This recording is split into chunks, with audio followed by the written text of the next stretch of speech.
కొమ్రమీం ఆసిఫాబాద్ జిల్లా సిర్పూర్ నియోజకవర్గంలోని కౌటాల మండలంలో విడ్దండి గ్రామంలో కేంద్ర ప్రభుత్వం అమలు చేస్తున్న పీఎం జుగా పథకంతో గిరిజన ఆదివాసీల సమగ్ర అభివృద్ధి సాధ్యమవుతుందని మండల విద్యాధికారి గావుడే హనుమంతు అన్నారు. శనివారం మండలంలోని విడ్దండి గ్రామంలో పథకంపై అవగాహన సదస్సు నిర్వహించారు. ఈ సందర్భంగా గ్రామంలో ర్యాలీ నిర్వహించి సమస్యలపై పరిశీలించారు.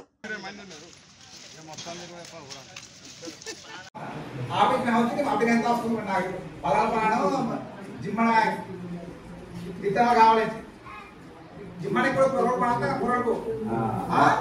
తక్కువ తక్కువ సమయం ఎక్కువ దర్శనం ఏమన్నా ఉందా అవునా వాళ్ళది కావాలి సాక్షానికి నీకు ఎందు అది ఆ తర్వాత మన నెక్స్ట్ అన్ని పండుగ ఎవరి వార్త ఆఫీస్ హౌస్ అప్పుడు ఎంత వస్తుంది నాకు పలాపాడం జిమ్మన ఇతర కావాలి జిమ్మని కూడా పొరపాటు పడతా పొరపాటు తక్కువ తక్కువ సమయం ఎక్కువ దర్శనం ఏమన్నా ఉందా అవునా వాళ్ళది కావాలి సాక్షానికి నీకు ఎందు అది ఆ తర్వాత మన నెక్స్ట్ అన్ని పండుగ ఎవరి వార్త